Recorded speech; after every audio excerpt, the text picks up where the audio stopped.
नवीन पाळणा योजना सुरू, करोडो महिलांसाठी आनंदाची बातमी. अटी, पात्रता, थेट लाभ यांना मिळणार महिना 5,500 रुपये. होय, संपूर्ण माहिती पाहण्यासाठी हा व्हिडिओ शेवटपर्यंत पहा. महाराष्ट्रात पहिल्या टप्प्यात 345 ठिकाणी ही पाळणा घरे सुरू करण्यास मान्यता देण्यात आलेली आहे. तसा GR पण आलेला आहे. आपण या व्हिडिओच्या माध्यमातून पाहणार आहोत. केंद्र शासनाच्या मिशन शक्ती अंतर्गत सामर्थ्य या उपक्रमामध्ये महिलांना नोकरी दरम्यान मुलांची काळजी घेता यावी यासाठी 6 महिने ते 6 वर्षे वयोगटातील मुलांसाठी अंगणवाडीत पाळणा ही योजना सुरू करण्यात आली आहे. यामुळे कामगार व नोकरदार महिलांना मोठा दिलासा मिळणार असून मुलाच्या संगोपनासाठी सुरक्षित व दर्जेदार सुविधा उपलब्ध होणार असल्याचं बाल विकास मंत्र्यांनी म्हटलं आहे. तर महाराष्ट्रात पहिल्या टप्प्यात 345 ठिकाणी ही पाळणा घरे सुरू करण्यास मान्यता देण्यात आली आहे. पाळणा घरामध्ये डे केअर सुविधा, पूर्व शालेय शिक्षण, पूरक पोषण आहार, वाढीचे निरीक्षण, आरोग्य तपासणी, लसीकरण आदी सुविधा दिल्या जाणार आहेत.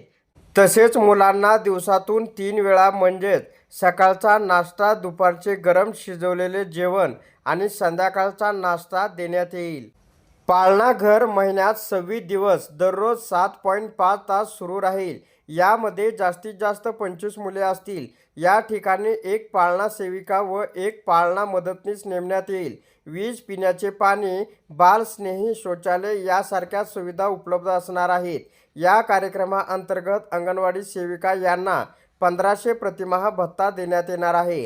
अंगणवाडी मदतनीस यांना 750 प्रतिमाह, पाळणा सेविका मानधन यांना 5,500 प्रतिमाह, तर पाळणा मदतनीस यांना 3,000 रुपये प्रतिमाह भत्ता देण्यात येणार आहे.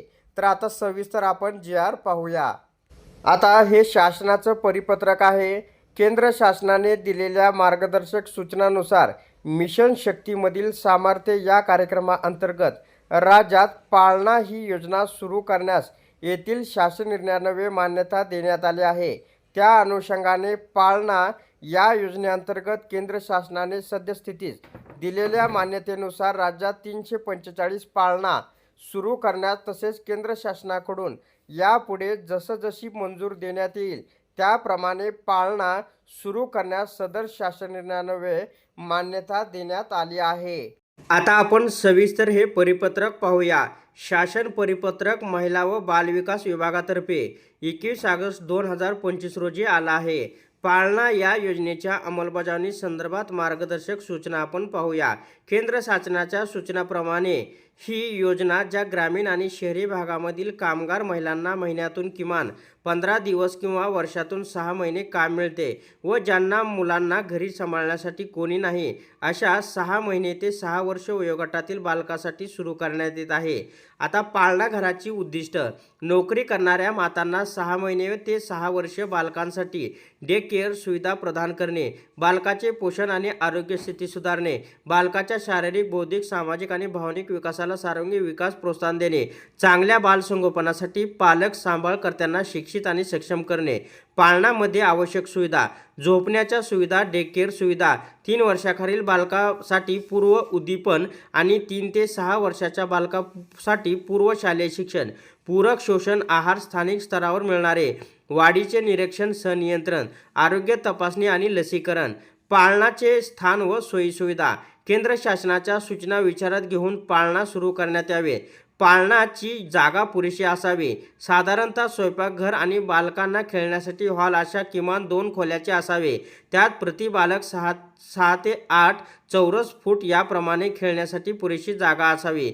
पाळणा स्वच्छ, हवेशीर व प्रशासकीय असावे. वीज पुरवठा उपलब्ध असणे आवश्यक आहे.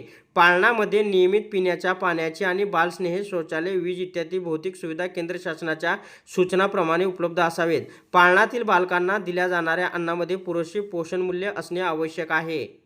याकरता 3 वेळा आहार, सकाळचा नाश्ता, दुपारचे जेवण गरम शिजवलेले आणि 3 संध्याकाळचा नाश्ता देण्यात यावा. 3 वर्ष ते 6 वर्ष वयोगटातील लाभार्थ्यांना अंगणवाडीतील सकाळचा नाश्ता व दुपारचे जेवण व पाळणा निधीतून संध्याकाळचा नाश्ता ज्याच्यामध्ये दूध, अंडी, केळी, स्थानिक उपलब्धतेनुसार इतर फळे याचा समावेश असावा। आता 6 महिने ते 3 वर्ष वयोगटातील लाभार्थ्यांना सकाळचा नाश्ता, दुपारचे जेवण, घरपोच आहार THR मधून व पाळणा निधीतून संध्याकाळचा नाश्ता ज्यात दूध, अंडी, केळी, स्थानिक उपलब्धतेनुसार इतर फळे याचा समावेश असावा। पाळणा मधील बालकाचे वजन महिन्यातून एकदा घेऊन त्याबाबत विहित पद्धतीने नोंद ठेवावी। पाळणामध्ये नोंदणी केलेल्या सर्व बालकाची आरोग्य तपासणी सरकारी रुग्णालयातील नोंदणीकृत वैद्यकीय व्यावसायिक डॉक्टरांनी दर तिमाहीत किमान एकदा केली पाहिजे। पाळणामध्ये आवश्यक ते प्रथमोपचार साहित्य असावे, त्यातील औषधाच्या नोंदी ठेवणे आवश्यक। खेळाचे अत्यावश्यक साहित्य आणि औपचारिक पूर्वशालेय शिक्षणासाठी अध्यापन शैक्षणिक साहित्य जे बालकाद्वारे थेट हाताळले जाऊ शकते ते बालकांच्या गरजा पूर्ण करण्यासाठी उपलब्ध करून दिले पाहिजे। पालकांनी रीतसर भरलेल्या पालकाचे नाव नोंदणी फॉर्म पाळणा सेविका मदतनीसकडे नोंदणी केल्यानंतर उपलब्ध असणे आवश्यक आहे। या व्यतिरिक्त पाळणा सेविका आणि मदतनीस यांनी मूलभूत नोंदी जसे उपलब्ध आहार वाटप, लसीकरण इत्यादी ठेवणे आवश्यक आहे।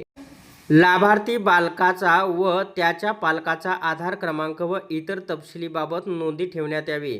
पाळणा कार्यपद्धती स्थानिक गरजांनुसार पाळणाच्या वेळा लवचिक असावी। परिसरातील बहुसंख्य मातांच्या कामाच्या वेळापत्रकानुसार पाळणा महिन्यातील 26 दिवस आणि दररोज 7:30 या ठिकाणी 7.1/2 तासासाठी उघडे असावे। पाळणामध्ये बालकाची संख्या 25 पेक्षा जास्त नसावी। यापैकी किमान 40% बालके ही शक्यतो 3 वर्षापेक्षा कमी वयाची असावीत। यासाठी एक पाळणा सेविका व एक पाळणा मदतनीस याची नेमणूक करावी। 3 ते 6 वर्ष वयोगटातील बालकांना वेळोवेळी देण्यात येणारे आदेश विचारात घेऊन अंगणवाडी सेविकेच्या मदतीने पाळणा सेविकेने अनौपचारिक पूर्वशालेय शिक्षण द्यावे। पाळणा सेविका व मदतनीस यांची निवड व पात्रतेच्या अटी पाळणा सेविका व मदतनीस यांची नेमणूक ही शासन निर्णयान्वये गठीत केलेल्या जिल्हास्तरीय समितीने बाह्य स्रोताद्वारे करावी। त्यानुसार बाह्य स्रोताद्वारे नियुक्त करण्यात येणाऱ्या पाळणा सेविका व मदतनीस यांचे केंद्र व राज्य हिशातून देण्यात येणाऱ्या मानधनाव्यतिरिक्त बाह्य स्रोताचा सेवा शुल्क, टॅक्स इत्यादी बाबींचा खर्च हा सदर योजनेच्या राज्य हिशातून भागवण्यात यावा। आता पाळण्यात दिल्या जाणाऱ्या आहाराचे व्यवस्थापन व नियोजनामध्ये पाळणा सेविका व मदतनीस यांना अंगणवाडी सेविका व मदतनीस यांनी मदत करावी। तसेच पाळणा समितीने याचे नियंत्रण करावे। पाळणा सेविकांची किमान पात्रता 12वी उत्तीर्ण आणि पाळणा मदतनीसची 10वी उत्तीर्ण असावी। ही पात्रता असलेल्या कोणत्याही योग्य व्यक्ती उपलब्ध नसल्यास सूट देण्यात यावी। तथापि कोणत्याही परिस्थितीत सदरची पात्रता अनुक्रमे 10वी आणि 7वी पेक्षा कमी असू नये। आता पुढे पाहूया पाळणा सेविका व मदतनीस यांची भरती करताना ती स्थानिक असावी। नियुक्तीच्या वेळी दोन्ही पदांसाठी वयोमर्यादा किमान 20 व कमाल 45 वर्षे असावी। पाळणा सेविका आणि मदतनीस यांची नेमणूक करण्याअगोदर त्यांचे पोलीस चारित्र्य पडताळणी प्रमाणपत्र व वैद्यकीय प्रमाणपत्र सादर करणे आवश्यक आहे। पाळणा मधील पाळणा सेविका व पाळणा मदतनीस यांना प्रतिमाह मानधन तसेच संबंधित अंगणवाडी सेविका व मदतनीस यांना प्रतिमाह भत्ता खालीलप्रमाणे अनुदेय आहे। अंगणवाडी सेविका भत्ता जो आहे तो 1500 रुपये, अंगणवाडी मदतनीस भत्ता आहे 750 रुपये, पाळणा सेविका मानधन आहे 5500 रुपये, पाळणा मदतनीस मानधन आहे या ठिकाणी 3000 रुपये। राज्य हिस्सा आणि केंद्र हिस्सा मिळून ही रक्कम दिली जाते। अंगणवाडी सेविका व अंगणवाडी मदतनीस यांच्या पाळणा बाबत कर्तव्य व जबाबदाऱ्या अंगणवाडी सेविका ही पाळणाची नियंत्रक म्हणून काम करून जबाबदारी पार पाडावी। अंगणवाडी सेविकेने नियमितपणे पाळणावर संनियंत्रण ठेवावे। तसेच पाळणा सेविकेला ठेवायच्या नोंदी व इतर बाबींचे मार्गदर्शन करावे। अंगणवाडी मदतनीस पाळणा व्यवस्थित चालवण्यासाठी मदत करतील। अंगणवाडी सेविकेने पाळणा संदर्भात दिलेल्या सूचनांचे पालन या ठिकाणी करणं आवश्यक आहे। पाळणा सेविका व पाळणा मदतनीस यांची कर्तव्य आणि जबाबदाऱ्या आपण सविस्तर पुढे पाहूया। या ठिकाणी सर्वसाधारण सूचना आहेत। अंगणवाडी सेविकाच्या नियंत्रणाखाली पाळणा सेविकेने तिचे कर्तव्य बजावावे। पाळणामधील बालकांचे पालपोषण करण्यासाठी योग्य आहार, लाभार्थी बालकांच्या आवश्यकता नोंदी ठेवणे, नियमित वृद्धी संनियंत्रण करणे, एखाद्या लाभार्थी जास्त कालावधीसाठी अनुपस्थित असेल तर पालकांची भेट घेणे व पर्यवेक्षकाच्या निदर्शनात आणणे, पाळणा समितीची सदस्य सचिव म्हणून पाळणा सेविकेने आवश्यक ती कामे पार पाडणे आवश्यक आहे. पाळणामधील लाभार्थी बालकांना उपलब्ध करावयाच्या सेवा आणि सुविधा, बालकांच्या झोपेची आणि विश्रांतीची योग्य व्यवस्थापन करणे, बालकांच्या सदृढ आरोग्यासाठी व परिसरातील स्वच्छता राखण्यासाठी व्यवस्थापनाने घालून दिलेल्या नियमाचे पालन करणे, तसेच बालकांना वैयक्तिक स्वच्छतेच्या सवयी लावणे, बालकांना बालस्नेही शौचालयाबाबतच्या योग्य त्या सवयी लावणे, आशा, ANM, PHC यांच्याशी संपर्क साधून नियमित आरोग्य तपासणी आणि संदर्भ सेवेची व्यवस्था करणे, सर्व लाभार्थी बालकांना मानकानुसार पूरक पोषण आहार देण्यात यावा. आता अंगणवाडी सेविकेच्या मदतीने पर्यवेक्षकाच्या मार्गदर्शनाने दरमहा बालकांच्या वाढीव नोंदी ठेवणे व निरीक्षण करणे व वजनात अतिवाढ घट स्थिर राहिल्यास पालक पर्यवेक्षिका डॉक्टरच्या निदर्शनास आणणे व त्याबाबत पालकास अवगत करणे इत्यादी. सर्व मुलांसाठी वयानुसार उद्दीपन, बालकांच्या वयोगटानुसार विकासात्मक उपक्रमाचे नियोजन करणे आणि गरजेनुसार खेळास प्रोत्साहन देणे, प्रत्येक बालकाच्या विकासाच्या टप्प्यात मागोवा ठेवणे, विशेष गरजा असलेल्या सर्व बालकांची माहिती पर्यवेक्षकाच्या निदर्शनात आणणे, बालकांच्या वैयक्तिक गरजांच्या अनुषंगाने पालकाशी नियमितपणे संवाद साधून समुपदेशन करणे. पाळणा मदतनीस पाळणा सेविकेला वरीलप्रमाणे सर्व कामे करण्याकरता सहाय्य करेल. पाळणा सेविका अंगणवाडी सेविका यांनी नेमून दिलेली कामे पार पाडणे. पाळणाचे सहनियंत्रण 13/10/2024 रोजीच्या शासन निर्णयात नमूद विविध स्तरावर राज्य आयुक्तालय जिल्हा समिती स्थापन करून त्याद्वारे केले जावे. दरमहा पाळणा समितीची मासिक बैठक आयोजित करण्यात यावी. तर अशा प्रकारे नवीन आता पाळणा योजना ही सुरू झालेली आहे.